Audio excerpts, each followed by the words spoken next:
오늘 우리가 함께 나눌 말씀은 요한복음 21장 1절부터 14절의 말씀입니다.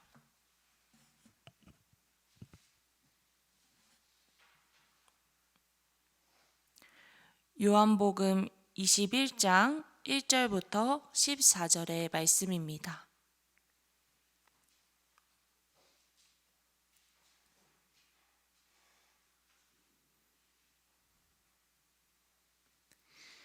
다 찾으셨으면 한 목소리로 함께 말씀을 읽도록 하겠습니다.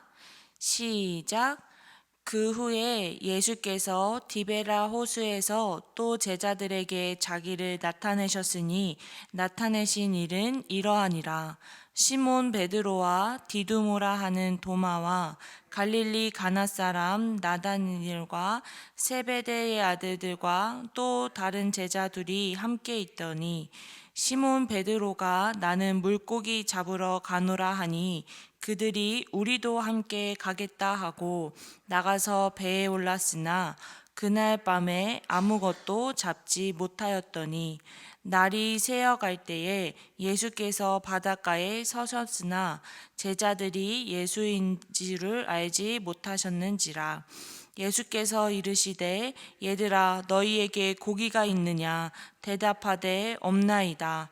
그르시되 그물을 그 배 오른편에 던지라. 그리하면 잡으리라 하시니 이에 던졌더니 물고기가 많아 그물을 들 수 없더라. 예수께서 사랑하시는 그 제자가 베드로에게 이르되 주님이시라 하니 시몬 베드로가 벗고 있다가 주님이라 하는 말을 듣고 겉옷을 두른 후에 바다로 뛰어내리더라. 다른 제자들은 육지에서 거리가 불과 한 50칸쯤 되므로 작은 배를 타고 물고기 든 그물을 들고 와서 육지에 올라와 보니 숯불이 있는데 그 위에 생선이 놓였고 떡도 있더라. 예수께서 이르시되 지금 잡은 생선을 좀 가져오라 하시니 시몬 베드로가 올라가서 그물을 육지에 끌어올리니 가득 찬 큰 물고기가 153마리라. 이같이 많으나 그물이 찢어지지 아니하였더라. 예수께서 이르시되 와서 조반을 먹으라 하시니 제자들이 주님이신 줄 아는 고로 당신이 누구냐 감히 묻는 자가 없더라. 예수께서 가셔서 떡을 가져다가 그들에게 주시고 생선도 그와 같이 하시니라. 이것은 예수께서 죽은 자 가운데서 살아나신 후에 세 번째로 제자들에게 나타나신 것이라. 아멘. 오늘 우리가 함께 읽은 말씀은 예수님께서 부활하신 후 제자들에게 세 번째로 나타나신 장면을 보여주고 있습니다. 오늘 우리가 함께 읽었던 본문의 말씀은 제자들이 처음 예수님을 만났던 초창기의 장면과 매우 비슷합니다.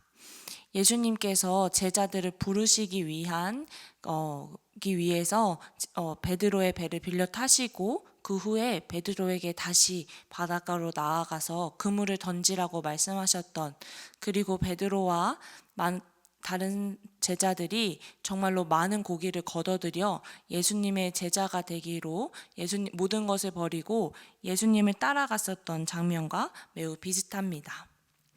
우리가 지난번에 나누었던 20장의 말씀을 보면 예수님께서는 제자들에게 성령을 받으라고 말씀하셨습니다. 그러면서 20장 23절에 보면 너희가 누구의 죄를 사하면 사하여질 것이요 누구의 죄든지 그대로 두면 그대로 있으리라 하시니라 라고 말씀하셨습니다.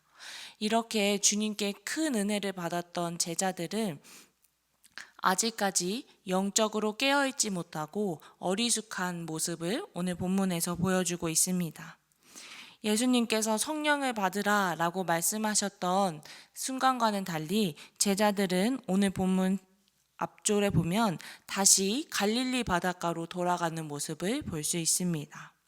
이들이 갈릴리 바닷가로 다시 돌아가 물고기를 잡으러 가는 것은 아마 이들이 제자 생활을 하기 전에 그들의 일상이 되었었던, 혹은 그들에게 가장 익숙했었던 생활로 다시 돌아가는 것이 아닐까 생각해 봅니다.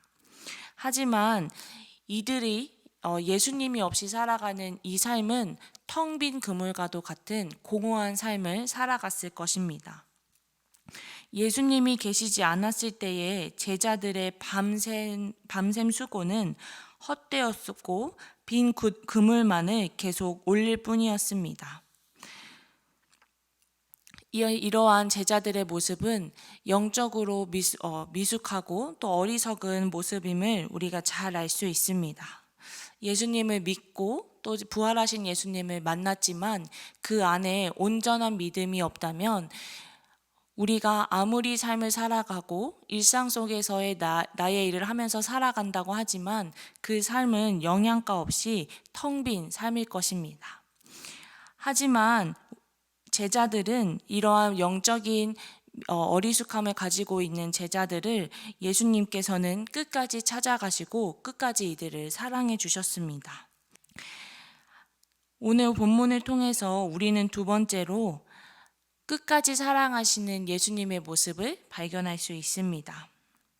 예수님께서는 갈릴리 바닷가에서 계속해서 빈 그물을 건져 올리는 제자들을 찾아가셔서 다시 배 오른편에 그물을 던지라고 말씀하십니다. 이때 예수님께서 제자들에게 고기가 있느냐라고 물어보시는 부분을 원어로 살펴보면 마치 어린 아이들에게 말씀하시는 것 같이 말하고 계십니다. 예수님은 제자들이 부활하신 예수님을 보고도 성령을 받으라고 명령하신 예수님의 말씀을 듣고도 다시 예수님이 없는 일상의 삶으로 돌아가는 제자들을 보며 아마 안타까워 하셨을 것입니다. 하지만 예수님은 거기서 포기하지 않으시고 다시 한번 제자들에게 예수님의 은혜와 사랑을 확인시켜 주십니다. 예수님께서는 다시 그물로 가서 물고기를 가지고 오라고 말씀하십니다. 이에 제자들이 올라가서 그물을 확인해 보니 11절 말씀에 시몬 베드로가 올라가서 그물을 육지에 끌어올리니 가득 찬 큰 물고기가 153마리라. 이같이 많으나 그물이 찢어지지 아니하였더라. 아멘. 이 11절의 말씀을 통하여서 우리는 우리에게 부어주시는 하나님의 사랑과 은혜는 부족함이 없음을 우리는 알 수 있습니다. 비록 베드로가 예수님을 3번 부인했어도 제자들이 예수님의 십자가 고난을 알면서도 다 도망가고 모른 척을 했어도 비록 이들이 예수님을 떠나서 예수님 없는 삶을 살아갈지 몰라도 예수님께서 우리에게 부어주시는 이 은혜는 차고 넘치고 부족함이 없습니다. 그래서 예수님께서는 이 제자들에게 부어주셨던 은혜를 오늘날 우리에게도 동일하게 부어주십니다. 예수님께서는 마지막으로 떡을 가져다가 그들에게 주시고 생선도 같이 주시며 이들에게 조식을 주십니다. 이러한 예수님께서 제자들에게 떡과 물고기를 주신 것은 우리에게 생명의 말씀을 주시고 또 부활의 은혜를 주신 말씀이 되신 예수님의 모습을 생각하게 합니다. 사랑하는 성도 여러분, 우리는 예수님께서 부활하셨다는 사실을 머리로만 알고 또 귀로만 듣고 이런 거에서 그치는 것이 아니라 정말로 우리 삶 가운데서 부활의 기쁨을 누리며 살아가야 할 것입니다. 직접 예수님의 부활하심을 보고도 그 부활의 기쁨을 누리지 못하고 부활의 축복을 누리지 못했었던 영적으로 미성숙한 제자들의 모습이 아닌 영적으로 깨어있어 항상 예수님과 동행하며 하나님의 축복으로 가득한 삶을 살아가야 할 것입니다. 하지만 우리는 매일의 삶을 깨어서 살아가는 것이 참으로 어려움을 고백합니다. 우리는 인간이기에 너무 연약하고 죄에 쉽게 빠지는 그런 인간의 본성 때문에 내가 열심히 살아가고자 노력하지만 그렇게 되지 않을 때가 있음을 고백합니다. 하지만 그럼에도 불구하고 이러한 모습을 하나님께서는 그럼에도 불구하고 사랑하시고 은혜를 주심을 오늘 본문을 통해서 알 수 있습니다. 오늘 우리가 하루를 살아갈 때 내가 어떠한 모습이든 나를 찾아오시고 나를 사랑하시고 나에게 은혜를 허락해 주시는 예수님의 사랑의 모습을 기억하며 우리가 부활의 기쁨을 나만 누리는 것이 아닌 많은 이들에게 전하며 살아갈 수 있는 복된 하루가 되기를 주님의 이름으로 축복합니다. 함께 기도하도록 하겠습니다. 오늘도 우리에게 무한한 사랑과 은혜를 부어주시는 하나님 아버지 감사드립니다. 우리는 하나님 앞으로 나아가기에 너무나도 부족하고 연약한 존재이지만 오늘도 예수님께서는 우리를 사랑하시고 우리를 축복하시는다는 것을 말씀을 통해 함께 나누었습니다. 하나님 아버지, 우리가 제자들처럼 영적으로 미성숙하고 어리석은 모습이 아닌 매일의 삶에 주님의 은혜에 깨어 살아갈 수 있는 구리지구촌교회 공동체가 되기를 소망합니다. 예수님의 부활을 직접 보고도 그 삶에서 부활의 기쁨을 누리지 못했던 제자들처럼의 삶이 아닌 부활의 기쁨을 온전히 삶 가운데 누리며 그 충만한 은혜에 젖어 살아갈 수 있는 우리 모두가 될 수 있도록 함께하여 주시옵소서.